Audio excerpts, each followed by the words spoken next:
1장 구약성경 191페이지입니다. 1절에서 8절까지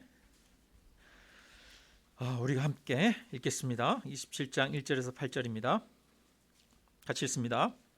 여호와께서 모세에게 말씀하여 이르시되 이스라엘 자손에게 말하여 이르라. 만일 어떤 사람이 사람의 값을 여호와께 드리기로 분명히 서원하였으면 너는 그 값을 정할지니 내가 정한 값은 20살로부터 60살까지는 남자면 성소의 세겔로 은 50세겔로 하고 여자면 그 값을 30세겔로 하며 5살로부터 20살까지는 남자면 그 값을 20세겔로 하고 여자면 10세겔로 하며 1개월로부터 5살까지는 남자면 그 값을 은 5세겔로 하고 여자면 그 값을 은 3세겔로 하며 60살 이상은 남자면 그 값을 15세겔로 하고 여자는 10세겔로 하라. 그러나 서원자가 가난하여 내가 정한 값을 감당하지 못하겠으면 그를 제사장 앞으로 데리고 갈 것이요 제사장은 그 값을 정하되 그 서원자의 형편대로 값을 정할지니라. 아멘. 네. 우리 성도님들 많이 힘드시죠? 찬양하고 하는데 예배 드리는데 참 그 성도님들 삶이 힘듦이 이렇게 좀 느껴지기도 하고 저도 마음이 참 무겁기도 하고 그래서 빠른 찬양을 같이 한 곡 드렸습니다. 참 어떻게 위로하고 또 힘을 드릴지 모르겠습니다. 하나님이 힘들고 지친 우리 영혼 가운데 그 엘리야 로뎀나무 밑에 있던 엘리야에게 까마귀를 보내주셔서 또 떡과 고기를 먹게 하셔서 그에게 힘을 북돋워 주셨던 것처럼 또 하나님께서 오늘 우리 성도님들 가운데 힘을 주시고 또 능력을 주시기를 주님의 이름으로 축원합니다.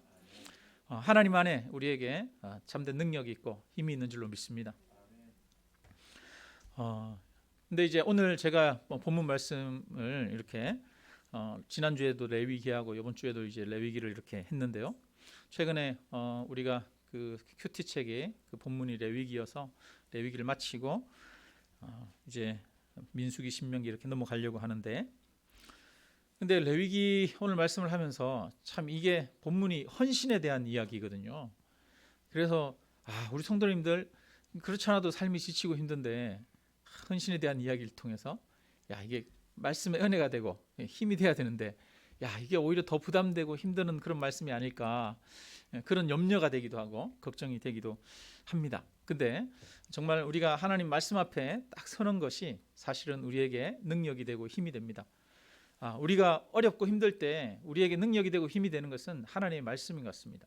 저도 이렇게 힘들고 어려울 때 가장 힘이 되는 것은 제 혼자서 방에서 성경 읽고 또 설교 준비하고 하는 것을 통해서 굉장히 많은 은혜를 받고 힘을 공급받습니다.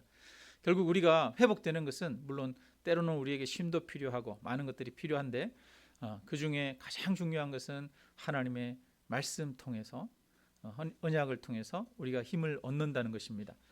하나님의 말씀을 붙들 수 있기를 주님의 이름으로 축원합니다.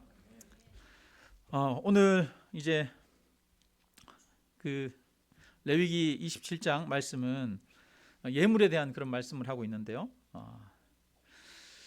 이 말씀을 이제 전하기 전에 얼마 전에 이제 제가 한 기사를 보고 밴드에다가 이렇게 우리 성도님들이랑 공유해 드린 그런 내용이 하나 있는데 그 내용을 한번 잠깐 읽어 드리겠습니다. 1990년 9월 김포국제공항 출국장, 당시 28세이던 백영심 간호사가 아프리카 케냐로 의료 선교를 떠나던 날이었다. 돌아올 날은 정해지지 않았다. 부모님은 공항 바닥에 두 다리를 쭉 뻗고 주저앉아 엉엉 울었다. 백 간호사는 이남 사녀 중 셋째 딸, 제주 조천읍 함덕에서 태어나 대학까지 제주에서 마쳤다.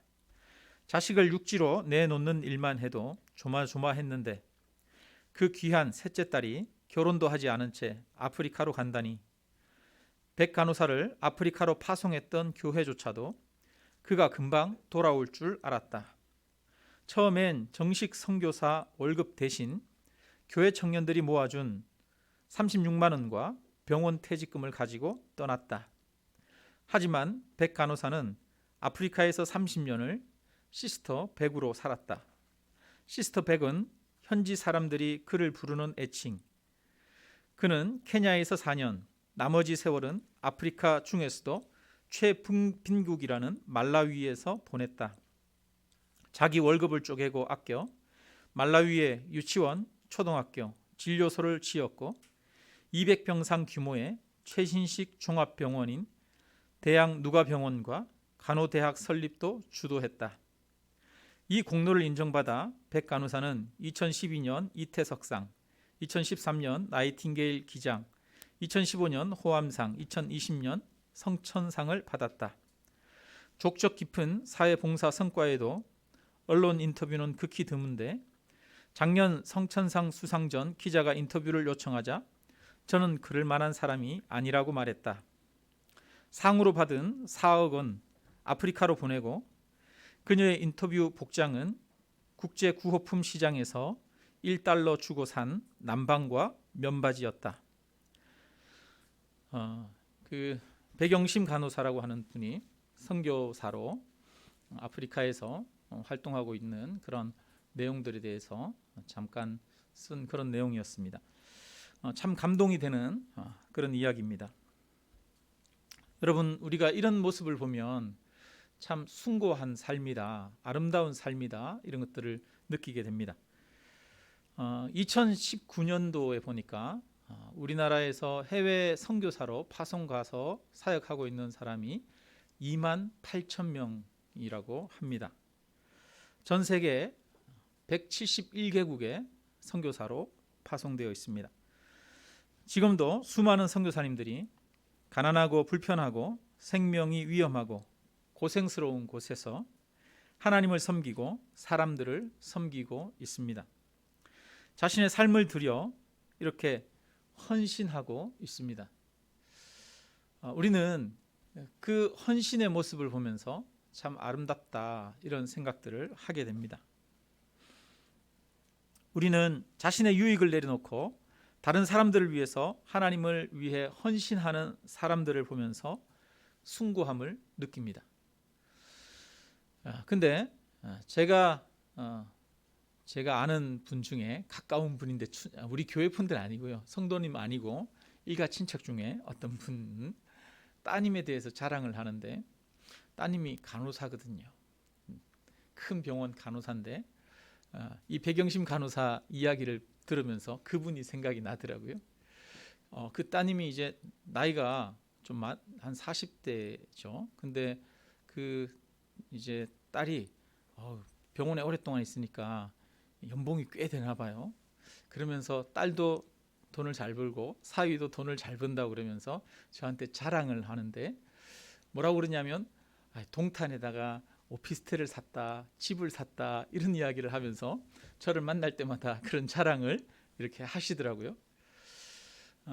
어떤 사람은 이렇게 동탄에서 뭐 아니면 대도시에 아파트를 사고 또 부동산을 투자하고 이런 것을 자랑으로 삼는 사람이 있는 반면에 또 어떤 사람은 자신의 삶을 다 내려놓고 이처럼 아프리카나 이런 데를 가서 정말 온전히 헌신하면서 살아가는 그런 사람들도 있습니다.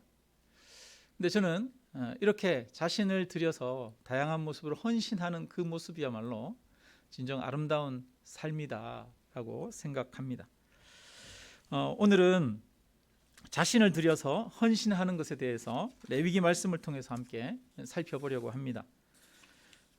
레위기 27장이 마지막 장인데 27장을 보면 하나님께 서원하여 드린 제물, 그리고 처음 난 것을 드리는 것, 그리고 11조를 드리는 것에 대해서 말씀하고 있습니다.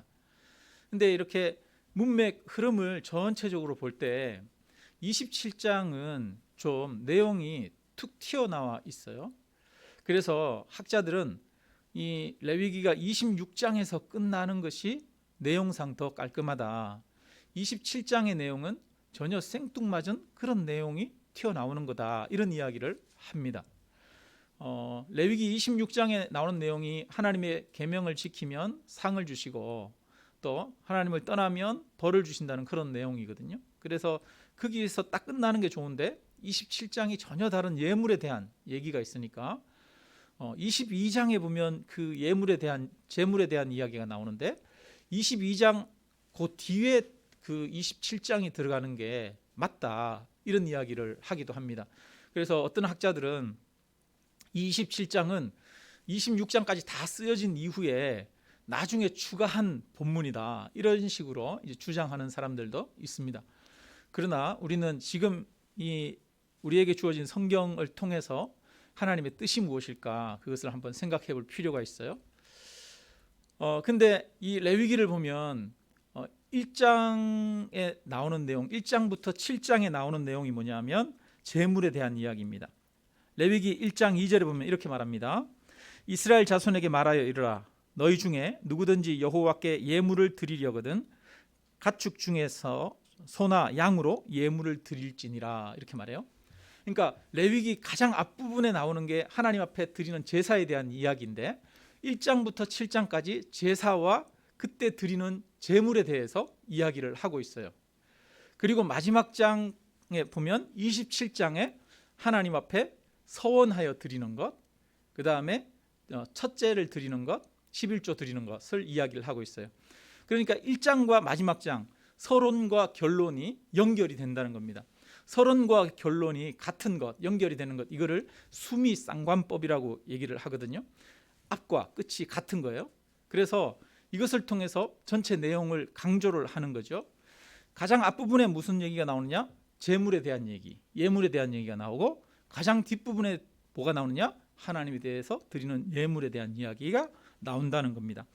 그래서 이 레위기는 전체적으로 볼 때 한편으로는 예물이라고 하는 것이, 하나님 앞에 드리는 것이 굉장히 중요하게 등장한다는 것입니다.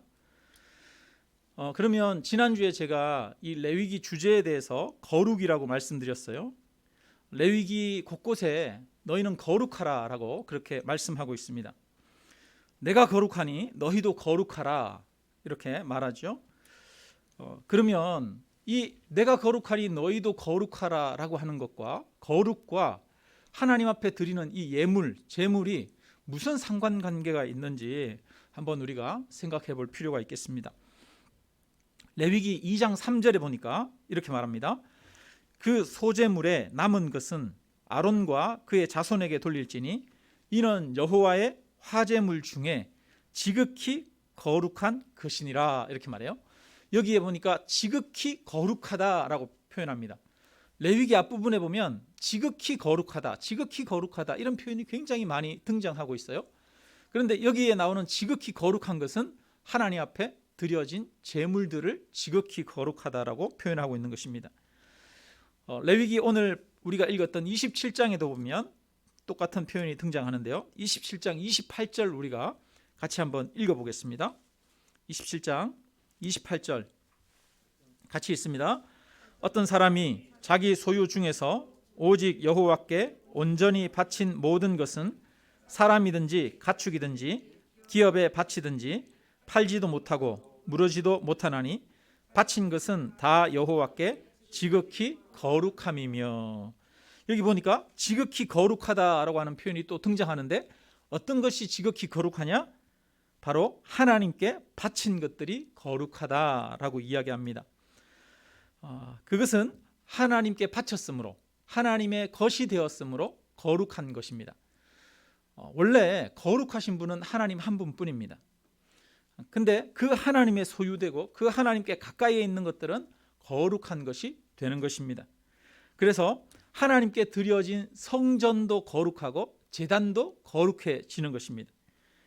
성경은 레위인과 제사장들을 향해서 그들은 거룩하다라고 이야기하는데, 레위인과 제사장이 거룩한 이유는 그들이 성막에서 하나님을 섬기도록 하나님께 드려졌기 때문에 거룩한 것입니다. 오늘 본문에서 하나님께 서원하여 드린 것들, 그것들은 지극히 거룩하다라고 말씀합니다. 하나님은 이스라엘 백성들에게도 이렇게 말합니다. 내가 거룩하니 너희도 거룩하라 라고 말씀하십니다. 그리고 너희는 거룩한 백성이다 라고 말씀하십니다. 이스라엘 백성들은 거룩한 백성들입니다. 그 말은 하나님께 드려진 백성이라는 것입니다. 하나님께 헌신된 백성이라는 것입니다. 하나님의 소유라는 것입니다. 그래서 거룩하다는 것은 하나님께 헌신하는 것입니다. 하나님께 자신을 드리는 것이 거룩해지는 것입니다.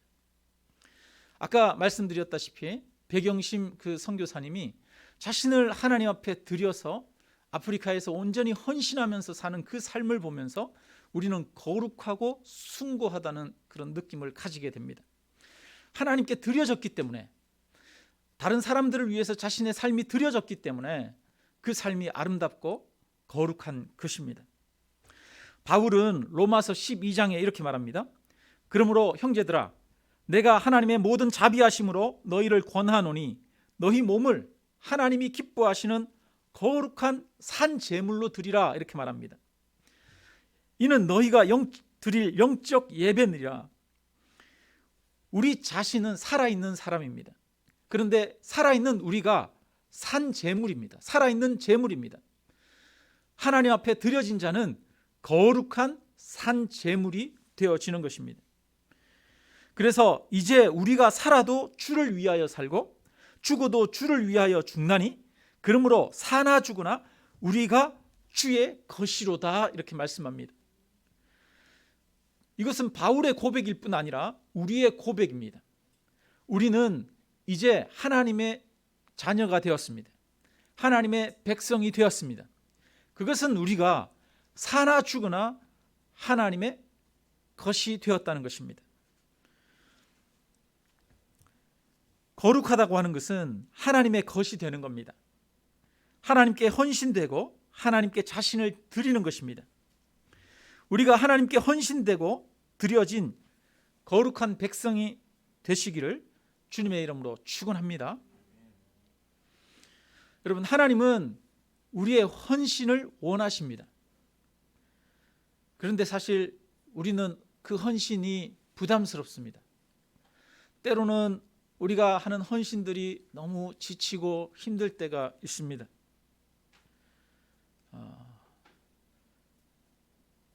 우리가 다양한 모습으로 하나님을 위해 또 성도들을 위해 헌신하고 있는데, 그런 헌신의 모습들이 하나님께 너무나 귀하고 또 복된 줄로 믿습니다. 그러나 때로는 그 헌신이 얼마나 우리에게 힘든 일입니까? 그런데 하나님은 우리에게 때로는 너무 지나친 것 같은 그런 헌신을 요구하는 것처럼 느껴질 때도 있습니다. 하나님이 아브라함에게 말씀하십니다. 네가 백세에 얻은 그 아들 이삭을 모리아 산에서 제물로 바치라고 합니다. 백세에 얻은 아들은 자기의 생명보다 소중합니다. 자기 인생에서 가장 소중한 것입니다. 그런데 그 가장 소중한 것을 모리아 산에서 바치라고 이야기합니다. 아브라함이 주저함 없이 모리아 산에 가서 칼을 들어 이삭을 잡으려 할 때, 그때 하나님이 아브라함의 행동을 중단시키십니다. 그리고 말씀하십니다. 네가 네 아들 네 독자까지도 내게 아끼지 아니하였으니 내가 이제야 네가 하나님을 경외하는 줄을 아노라, 이렇게 말씀합니다. 하나님은 아브라함의 헌신을 보시고 그가 하나님을 경외한다고 말씀해 주십니다. 신약에 보면 한 여인이 예수님께 와서 수천만 원 하는 값비싼 향유 한 옥합을 깨뜨려서 예수님의 머리에 붓습니다. 사람들은 그 값비싼 것을 허비한다라고 비난합니다. 주님은 그 여인을 칭찬하시며 복음이 전파되는 곳에는 이 여자가 행한 일도 말하여 그를 기억하리라 하셨습니다. 예수님은 그 여인의 헌신을 기뻐하셨습니다. 우리가 하나님을 경외하고 하나님을 사랑한다고 합니다. 그러면 우리가 하나님을 사랑하는 것을 무엇을 통해서 알 수 있습니까? 우리가 하나님께 드리는 헌신을 통해서 알 수 있는 것입니다. 여러분, 하나님이 우리를 사랑하신다고 말씀하시죠? 하나님이 우리를 사랑하시기 때문에 우리를 위해서 독생자 예수 그리스도를 십자가에 내어주셨습니다. 하나님은 아브라함을 향해서 독자 이삭을 모리아산에서 바치라고 요구하셨는데 정작 독자를 바친 것은 이 아브라함이 아니라 하나님이십니다. 하나님이 하나뿐인 아들 독생자 예수 그리스도를 저와 여러분을 위해서 십자가에 내어주셨습니다. 우리는 하나님의 사랑을 무엇을 통해서 압니까? 바로 우리를 위해서 내어주신 그 예수 그리스도의 십자가를 통해서 하나님이 나를 사랑하신다는 사실을 알게 됩니다. 그것을 확신하게 되어집니다. 그래서 사람들은 그렇게 말합니다. 헌신을 많이 하고 봉사를 많이 하는데 믿음이 좋지 않은 경우도 있지 않습니까? 이렇게 이야기를 해요. 물론 맞는 말입니다. 사람은 거짓으로 헌신하는 것처럼 봉사하는 것처럼 그렇게 할 수도 있습니다. 사람에게 보이기 위해 그렇게 할 수도 있습니다. 그래서 헌신을 한다고 해서 그 사람이 100% 믿음이 좋다, 하나님을 사랑하는 사람이다, 경외하는 사람이다 라고 이야기할 수는 없습니다. 그러나 반대는 가능합니다. 진정으로 하나님을 사랑하는 사람이라면 하나님께 헌신합니다. 헌신이 전혀 없다면 하나님을 사랑하지 않는 것이 분명합니다. 시간을 들여서 예배하지 않고 봉사하지 않고 기도하지 않고 하나님의 말씀을 읽지 않고 또 헌금을 드리지 않는다면 그것은 하나님을 사랑하지 않는 것이 분명합니다. 하나님은 내 재물이 있는 곳에 내 마음도 있다고 말씀합니다. 그 사람의 헌신이 있는 곳에 그 사람의 마음도 있습니다. 헌신이 없는 것은 마음이 없는 것입니다. 하나님을 사랑하고 하나님을 믿으면 예배하고 기도하고 봉사하고 헌신하게 되어집니다. 근데 하나님은 무엇이 부족해서 우리에게 헌신을 요구하는 것이 아닙니다.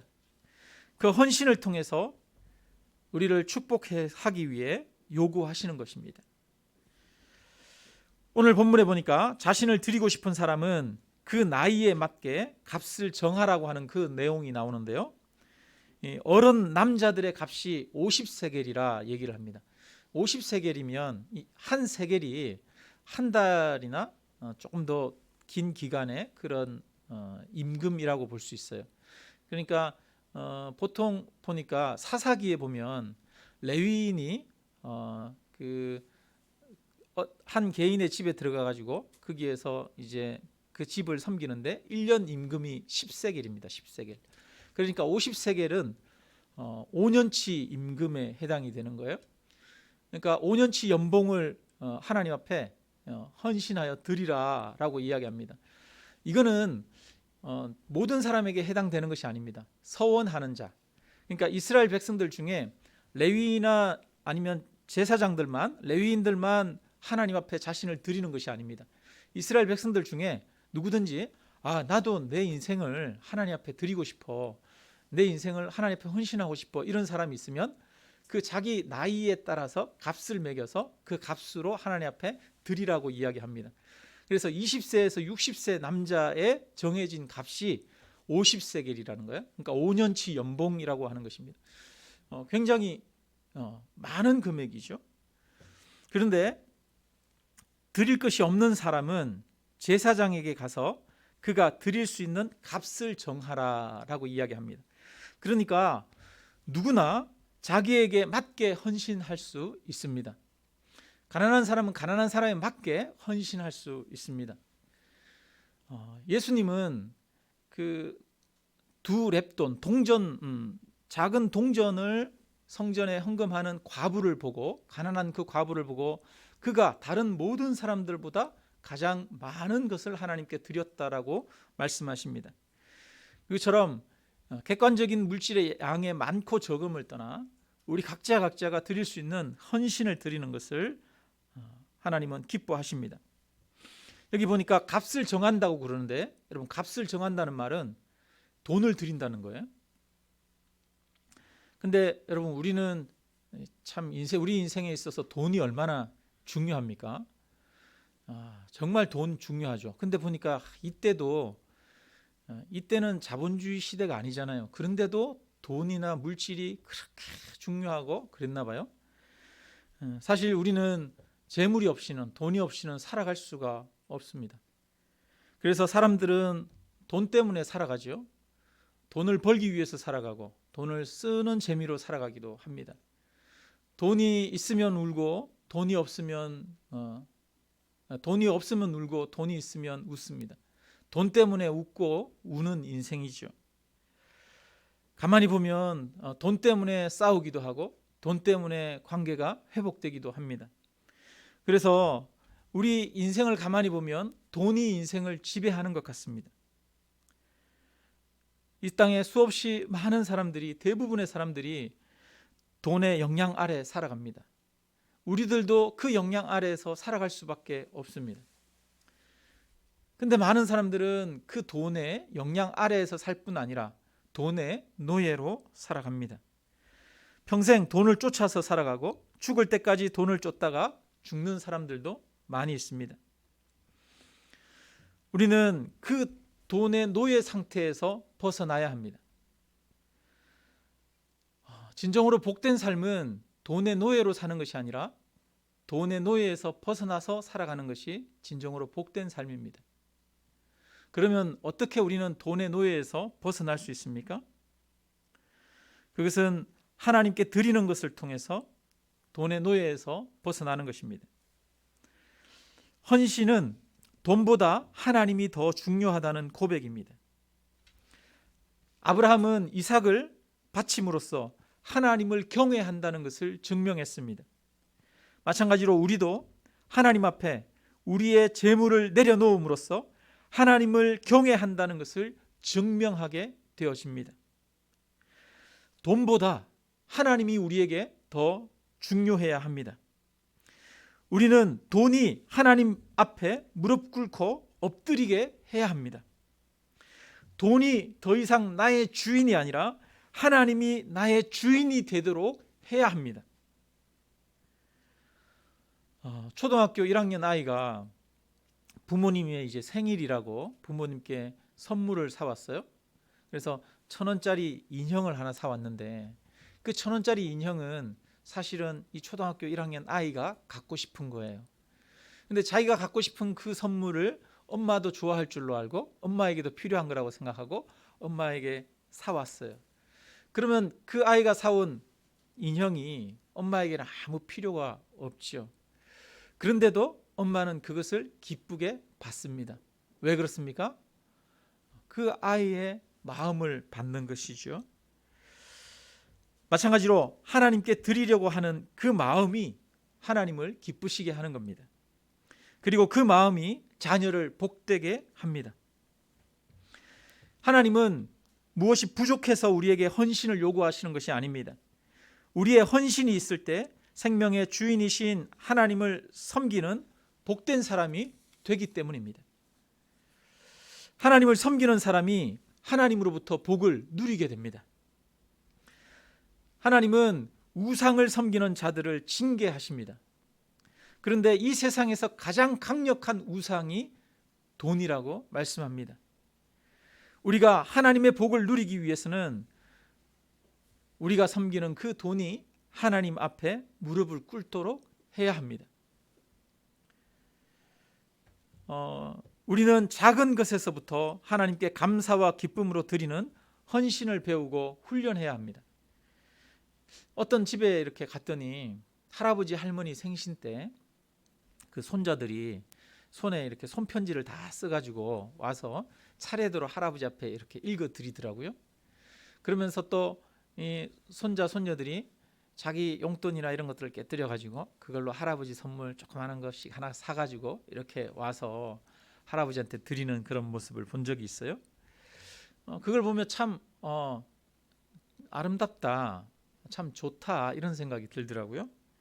그러니까 어릴 때부터 감사를 표현하고 또 자기의 용돈을 깨뜨려서 선물하는 것을 배우고 훈련하게 하는 것이죠. 마찬가지로 우리는 하나님께 헌신하는 것도 사실은 배우고 훈련해야 됩니다. 큰 것을 드리는 것이 아니라 작은 것부터 드리는 훈련을 하는 것이죠. 그렇게 할 때 전적으로 하나님을 의지하고 또 하나님 앞에 자신의 인생을 내어 맡기는 것들도 배우게 되는 것입니다. 헌신은 하루아침에 되는 것이 아닙니다. 작은 헌신을 통해서 기쁨을 경험하고 하나님의 은혜를 경험하고 평안을 경험하면서 자신을 완전히 내어 맡기게 되는 것입니다. 바라기는 저와 여러분이 하나님 앞에 거룩한 자가 되어서 하나님 앞에 자신을 드릴 수 있기를 주님의 이름으로 축원합니다. 한 가지만 더 말씀드립니다. 우리가 레위기를 보면은 하나님의 백성으로서 어떻게 죄를 속하고 정결하게 하는지 그거를 이렇게 이야기하고 있는데 중간중간에 보면은 이스라엘 백성들이 자기들 그 사회 속에서 어떤 삶을 살아야 되는지에 대한 이야기들이 중간중간에 많이 나옵니다. 그것을 통해서 이 진정한 헌신이라고 하는 것, 하나님께 드려지는 거룩함이라고 하는 것이 무엇인지를 또 한편으로 보여줍니다. 레위기 25장에 보면 이런 구절이 나와요. 내 형제가 가난하게 되어 빈손으로 내 곁에 있거든 너는 그를 도와 거류민이나 동거인처럼 너와 함께 생활하게 하되 너는 그에게 이자를 받지 말고 내 하나님을 경외하여 내 형제로 너와 함께 생활하게 할 것인즉 너는 그에게 이자를 위하여 돈을 구워주지 말고 이익을 위하여 내 양식을 구워주지 말라. 나는 너희의 하나님이 되며 또 가나안 땅을 너희에게 주려고 애굽 땅에서 너희를 인도하여 낸 너희의 하나님 여호와니라. 이렇게 말합니다. 여러분, 가난한 사람들이 있어요. 그 이스라엘 백성들 중에 먹을 것이 없는 사람들이 있어요. 그런 사람들에게 구워주라는 거예요. 이자를 받지 말고 도와주라는 거예요. 근데 뭐라고 그러냐면 너는 그에게 이자를 받지 말고 내 하나님을 경외하여 내 형제로 너와 함께 생활하게 할 것인즉, 가난한 사람들, 먹을 것이 없는 사람들이 자기들과 함께 생활해서 먹고 살 수 있도록 그를 도와주라는 겁니다. 근데 뭐라고 그러냐면 내 하나님을 경외하여 라고 말합니다. 내 하나님을 진정으로 경외한다면 형제를 돕는 것이라는 겁니다. 도와야 한다는 것이죠. 그러면서 나는 너희의 하나님이 되며 또 가나안 땅을 너희에게 주려고 애굽 땅에서 너희를 인도하여 낸 너희의 하나님 여호와니라. 하나님이 너희에게 애굽 땅에서 너희를 공짜로 건져내고 가나안 땅을 너희에게 선물로 주었다는 거예요. 그저 하나님으로부터 가나안 땅을 선물로 받았으니 너희도 그저 가난한 자들을 위해서 줄 수 있어야 한다는 겁니다. 하나님께 받았음을 인정하는 자가 다른 사람들을 도울 수 있는 것입니다. 자신의 힘으로 얻었다고 생각하면 다른 사람에게 돕기가 참 힘들죠. 하나님이 값없이 나에게 은혜로 주셨다라고 하는 것을 믿는다면, 하나님을 경외한다면, 이 모든 것이 하나님께서 준 것이라는 것을 고백한다면 다른 사람에게도 그렇게 주라는 겁니다.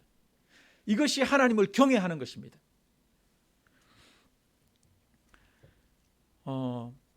이것은 거룩과 헌신의 또 다른 모습을 보여주는 겁니다. 거룩은 하나님께 드리는 거예요. 뿐만 아니라 거룩은 형제를 사랑하고 섬기며 이웃을 위해서 자신을 드리는 겁니다. 그래서 이것을 잘 보여주는 것이 야고보서의 말씀인데, 야고보서에서는 하나님 아버지 앞에서 정결하고 더러움이 없는 경건은 곧 고아와 과부를 그 환난 중에 돌보고 또 자기를 지켜 새 속에 물들지 아니하는 그것이니라. 이렇게 말합니다. 여기서 하나님 아버지 앞에 정결하고 더러움이 없는 경건이라고 말해요. 경건은 다른 말로 거룩이라고 할 수 있죠. 진정한 거룩은 무엇이냐? 고아와 과부를 그 환난 중에 돌보는 것이다. 자기를 지켜 새 속에 물들지 아니하는 그것이다. 이렇게 말합니다. 그러니까 경건은 다른 말로 거룩인데, 진정한 거룩은 하나님 앞에 자신을 드릴 뿐 아니라 이웃을 위해서 자신을 헌신하고 드리는 것이 경건한 것이고 거룩하신 것이 되는 것입니다. 우리는 하나님을 위해 헌신되어질 뿐 아니라 이웃을 섬기기 위해 나를 드릴 때 거룩한 하나님의 백성이 되는 것입니다. 이것을 보여주신 분이 바로 예수님이시죠. 예수님은 아버지의 기쁘신 뜻을 이루기 위해서 순종하셨습니다. 뿐만 아니라 죄로 인해 죽을 수밖에 없는 우리를 위해서 자신을 십자가에 내어주셨습니다. 예수님의 그 희생과 섬김 때문에 예수님이 거룩한 것이죠. 오늘 우리는 진정한 거룩은 하나님과 이웃을 위해 드려지는 것이다 라고 하는 말씀을 나눴습니다. 여러분, 성경에 보니까 내가 거룩하니 너희도 거룩하라 이렇게 이야기해요. 그죠? 여러분, 그러면 우리가 어떻게 거룩해질 수 있습니까? 거룩해져야 되잖아요. 어떻게 거룩해집니까? 그냥 조용하게 침묵을 지키고 좀 근엄한 것처럼 이렇게 그렇게 표정을 부드럽게 온화하게 그렇게 하고 있으면 그것이 거룩한 것입니까? 그것이 거룩한 것이 아니라는 거예요. 내가 거룩하니 너희도 거룩하라. 이 말은 너희는 하나님의 것이다. 너희는 하나님 앞에 드려져야 한다라는 이야기입니다. 내가 거룩하니 너희도 거룩하라. 너희는 이웃을 위해서 드려져야 한다라는 겁니다. 아까 서두에서 말씀드렸어요. 백영심 간호사에 대해서 이야기했습니다. 그가 처녀의 나이에 자신의 모든 것을 내려놓고 아프리카에 가서 아프리카에서 선교하며 자신을 온전히 헌신하여 드립니다. 우리는 그렇게 드려지는 인생을 거룩한 것으로 느끼고 경험하게 되어집니다. 그러므로 우리도 하나님의 이 말씀에 따라 거룩한 사람이 되어지기를 주님의 이름으로 축원합니다. 우리는 하나님의 거룩한 백성입니다. 우리는 하나님께 헌신된 백성입니다. 우리는 하나님께 드려진 사람들입니다. 우리는 내가 주인이 아닙니다. 나의 것이 아닙니다. 나는 하나님의 것입니다. 우리는 이웃을 섬기기 위해 존재하는 자들입니다. 우리는 하나님을 섬기기 위해 존재하는 자들입니다. 그러므로 우리가 살아도 주를 위하여 살고 죽어도 주를 위하여 죽나니 그러므로 사나 죽으나 우리는 주의 것입니다. 우리는 주님께 드려졌습니다. 그래서 너희는 거룩한 하나님의 백성이라고 말씀합니다. 날마다 하나님 앞에 헌신하여 자신을 드림으로 더욱 거룩해져 가는 그런 저와 여러분이 되시기를 주님의 이름으로 축원합니다. 지치고 힘든 우리의 삶 가운데에서 그래도 내가 누리는 그 모든 것들이 하나님께서 주신 것임을 다시 한번 고백하며 보잘것없는 작은 것이라도 나의 인생을 하나님 앞에 드리고 약하고 가난하고 힘들고 어려운 자들을 위해서 또 주변에 내가 섬겨야 할 사람들을 위해서 나를 드리는 인생으로 살아가기로 다짐하는 그런 거룩한 하나님의 백성이 되시기를 주님의 이름으로 축원합니다. 우리 함께 찬양하고